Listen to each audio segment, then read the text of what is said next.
back in some semblance of God, Jesus, or Bible.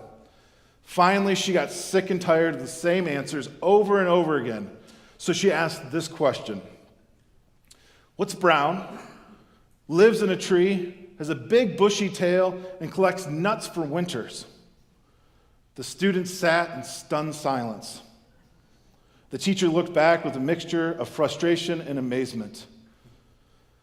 Finally, one little brave girl in the back of the class sheepishly raises her hand and says, "Teacher, that sounds an awful lot like a squirrel, but I'll have to say Jesus."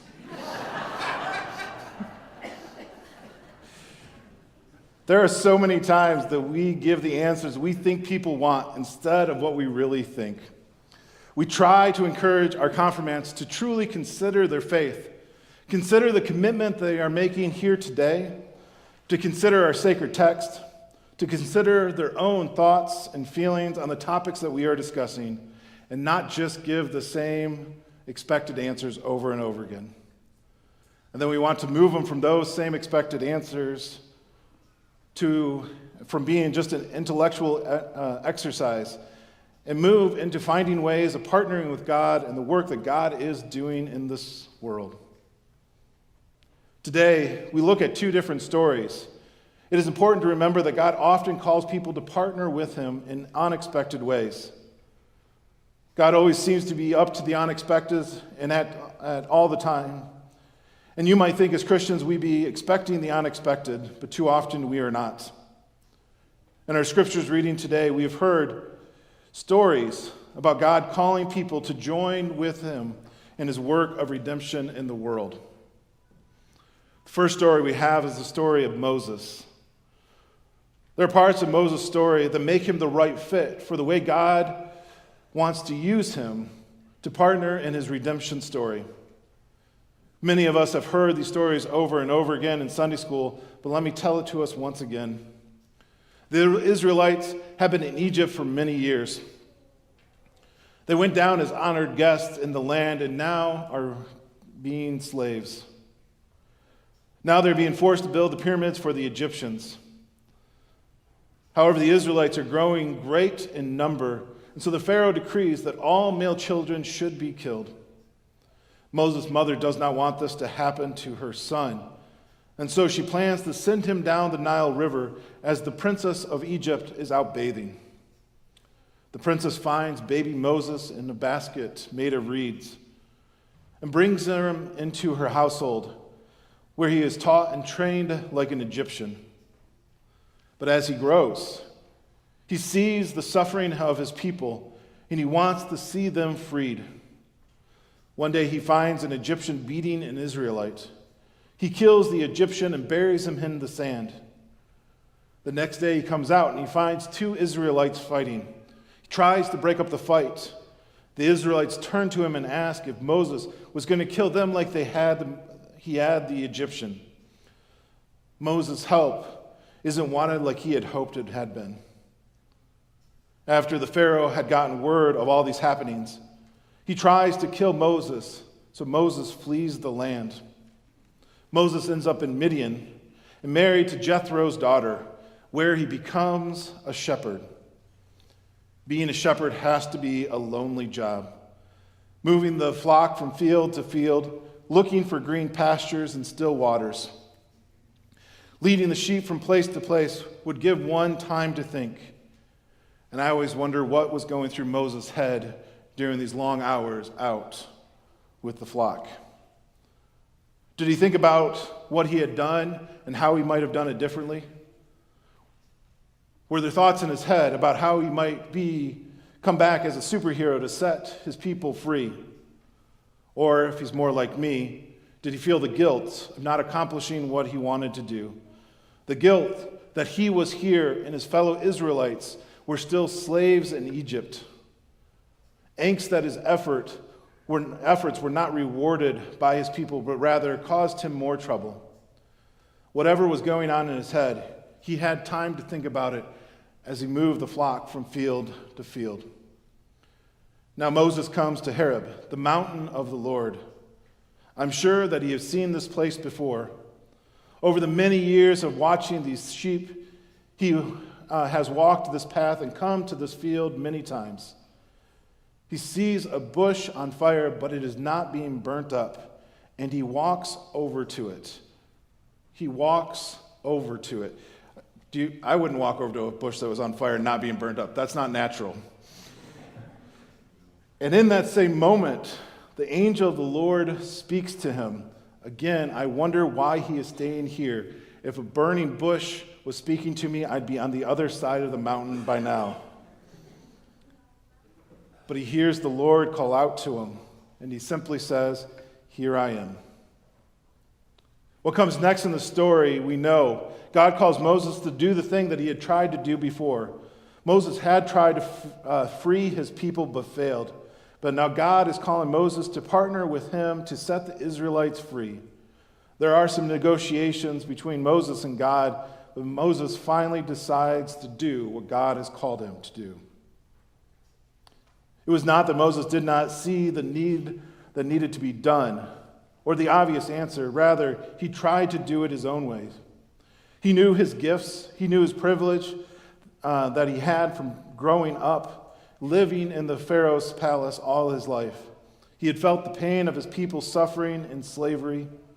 He saw what God was grooming him to do, but the first time he had tried to do it on his own, without God. The gifts and talents and experiences that God had given him are often leading us in ways that God is planning on using us. But if we go forward without God, we will often fail.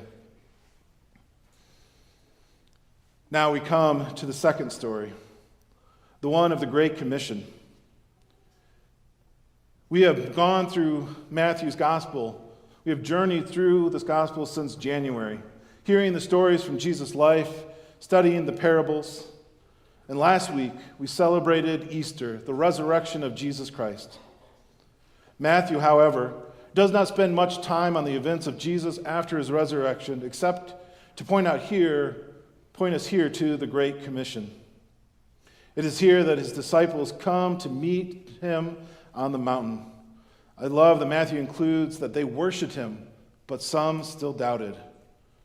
Doubt is not the opposite of faith, but the other side of the coin, just as we have our students do both believe and wonder statements at the end of each class. It is here that Jesus reminds his disciples and us that all authority in heaven and on earth have been given to him. He was crowned the king and lifted up on Good Friday and came into his kingdom, the kingdom of life, when he rose from the grave on Easter morning. And now Jesus is leaving his disciples so they can carry on his work. I got to imagine the heads and the minds of those disciples is whirling, trying to understand the death and resurrection of Jesus, and now he's about to leave them. But it is in this moment that he gives them the Great Commission. We've heard this one many times: go into all the world and preach. Comes in as an imperative, a command, like we're giving a command to a dog. It is emphatic that we must go, make disciples, baptize them, and teach them. I have no problem with the later part, making disciples, great. Baptizing, check. Did triplets a couple weeks ago. Teaching them, strong suit, let's do it.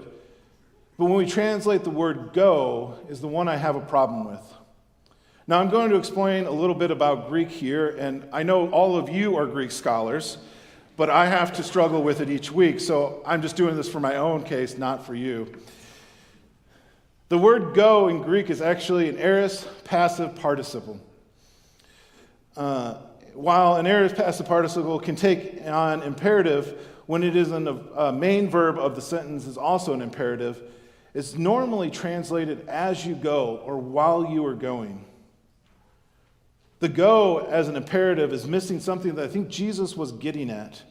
The imperative, just the word go, is something that we are sent out and separate from normal life. We think of missionaries heading off to foreign lands and learning new languages.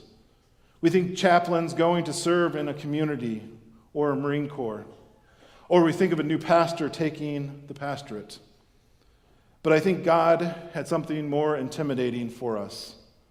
See, when go is read as you go, we find ourselves in a less comfortable place.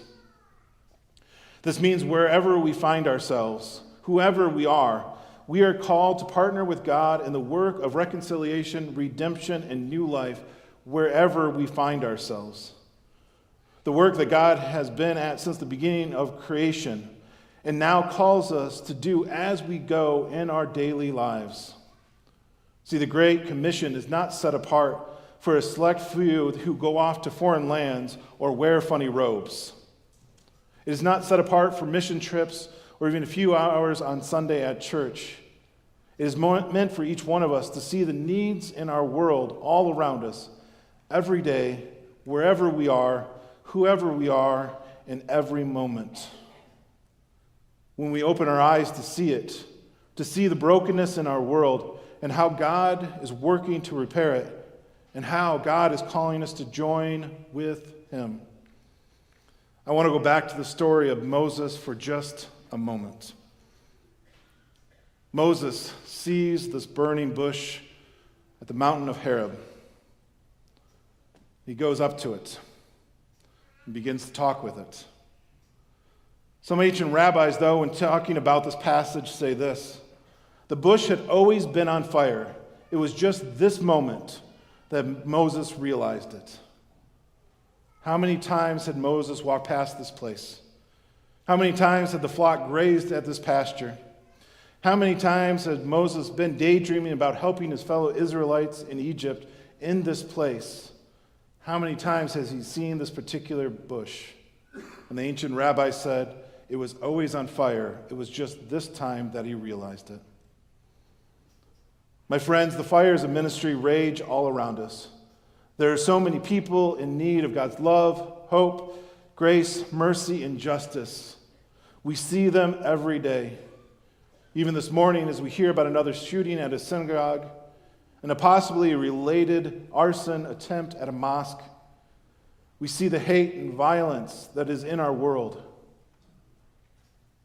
We need God to open our eyes to see what God sees, to see the way that God is working to redeem the brokenness that is all around us. In our series of visiting other faith spaces, this last week we went to the Christian Scientist just down the street on Grand River. As we were touring their lovely facility, we were brought into a little room. In this room was a group much like our forum or Great Decision. They were reading recent articles and talking about how they might pray about it, praying being one of their main tenets of their faith for the Christian Scientist. This week they were looking at an article about discrimination in college admissions. In fact, the article they were looking at looked at a college that had changed their process and improved. And I asked them as we exited the room, I love that you're praying about this, but what's next? One said, we will continue to pray about it, and we give the prayers that we write to others. And another one said, it helps me find ways of living in this world. It helps me see what God would have us to do in each moment. My friends, this is our call. When we read the newspaper, as we listen to the news, as we pray, we will see where God has shown us the fires of ministry burning all around us. Ones that might have been there all along, but we just realize it in this moment.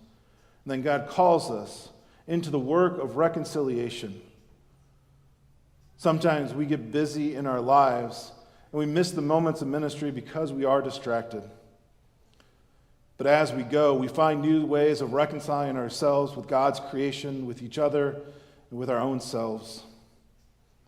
The call that God is making on us today is not to go out separate from our normal lives, but as we go, we are to show God's love, hope, grace, mercy, and justice.